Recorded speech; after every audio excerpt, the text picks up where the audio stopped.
In this video, I am going to give you 4 strategies for sticking to a carnivore diet while you are in quarantine.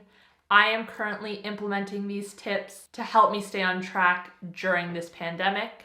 These tips will not only help you stick to a carnivore diet during this time, but they will also help you save money and reduce your stress load.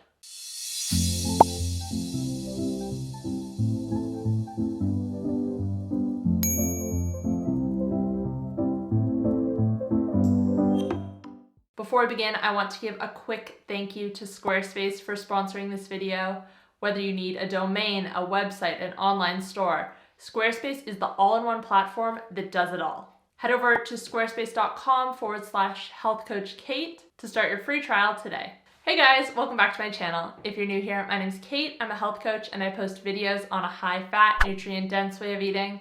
If you like this video, please give it a thumbs up, feel free to share, and make sure to subscribe.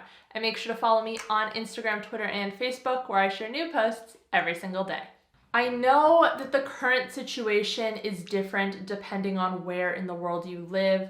For some people, it's been really hard even buying meat. For other people, there have been restrictions placed on how much you can buy at one time.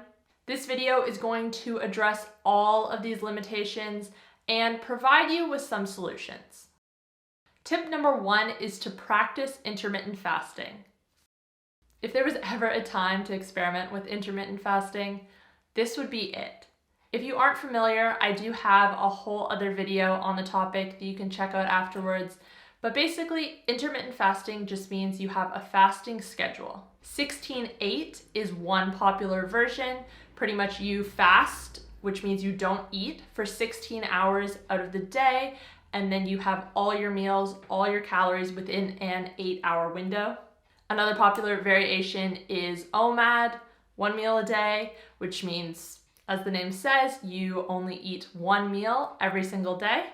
You can also implement a 24-hour fast, either weekly or monthly. And the idea behind this is simple. If you're frequently fasting, you're eating less often and you're probably eating less. And of course, fasting has numerous other benefits as well. Especially if you have fat to lose, I highly recommend giving this a go. You can think of your stored body fat as food, because that's what it basically is. When you're fasting, your body is tapping into your stored body fat and burning that for energy. And this really doesn't have to be extreme in order to be effective. If you do not currently practice any form of fasting, even just trying to fast for 14 hours every day, that can make a big difference. And the good news is, the more you do it, the easier it becomes.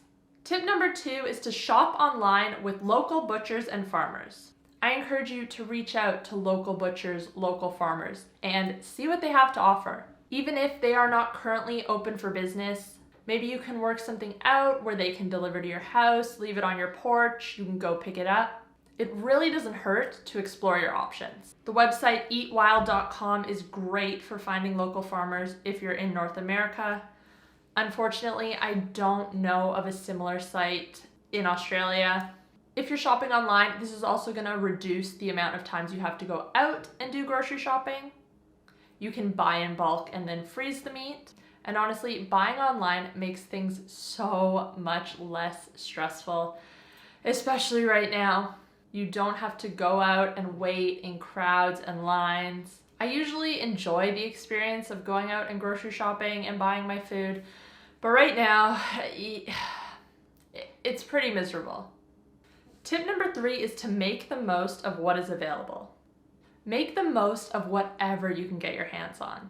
Maybe you're having a hard time finding steak, but there's still lots of eggs available. So just eat more eggs. Or tinned fish.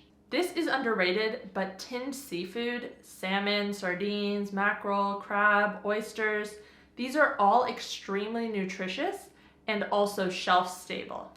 And all of these things have been pretty much fully stocked every time I've went to the shops. And there is also canned meat, chicken, even beef. Yeah, this might not be your first choice, but it is there. Or maybe you don't usually eat pork or chicken, you stick to beef. These are both foods that you can add in, at least for now. even frozen seafood. You can buy fish, you can buy shrimp, and these can go a long way. And finally, tip number 4 is don't be afraid to adjust your diet.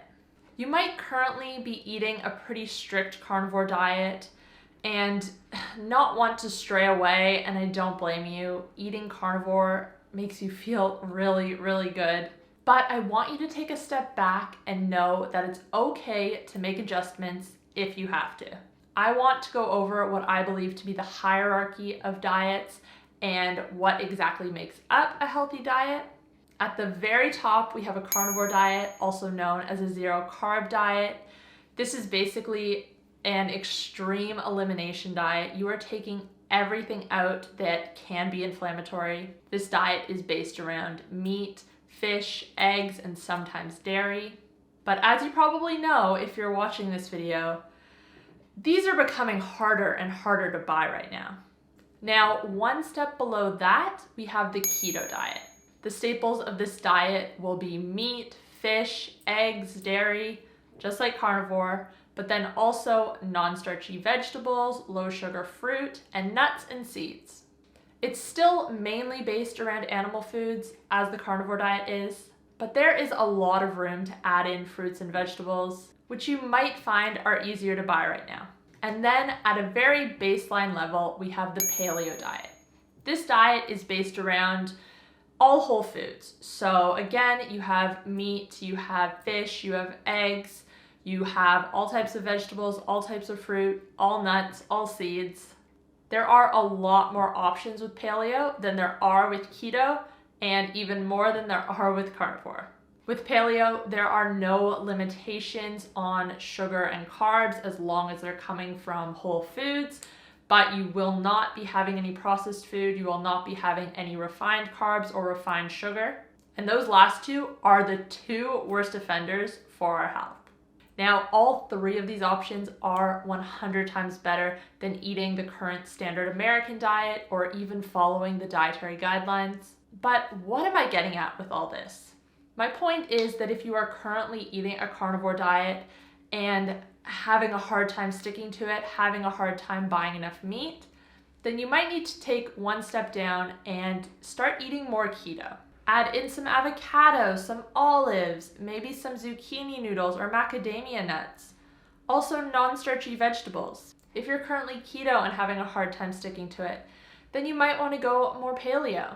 This gives you more flexibility to add in things like sweet potatoes and squash, which yes, are higher in carbs, but they're also going to provide you more calories. This is the hierarchy I use whenever I eat out, whenever I travel. When I'm at home, I am mainly carnivore, but when I eat out, I try to stick to meat and vegetables. Sometimes I do leave a little bit of wiggle room to have that side of potatoes or whatnot. And I don't let myself feel guilty about this because I know that I am eating so much better than the alternative. I could cave in, have a burger, have fries, have a big bowl of pasta, or even worse, have something sugary. But if I am eating all whole foods, I'm doing a pretty good job.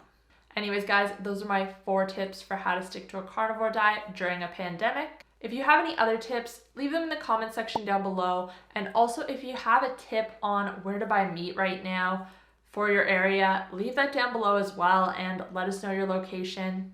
And finally, before we wrap this up, I just want to tell you a bit more about today's sponsor, Squarespace. One thing I love about Squarespace is just how easy it is to customize. You aren't stuck using boring, generic templates. You can customize fonts, sizes, colors, photos, even the way things appear when you open a new page.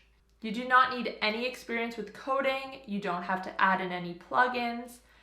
It really is just so simple to use. And the best part is you can start a free trial without even having to give your credit card details. Sign up for free, design your site, and when you're ready to launch, use code HealthCoachKate for 10% off your first order.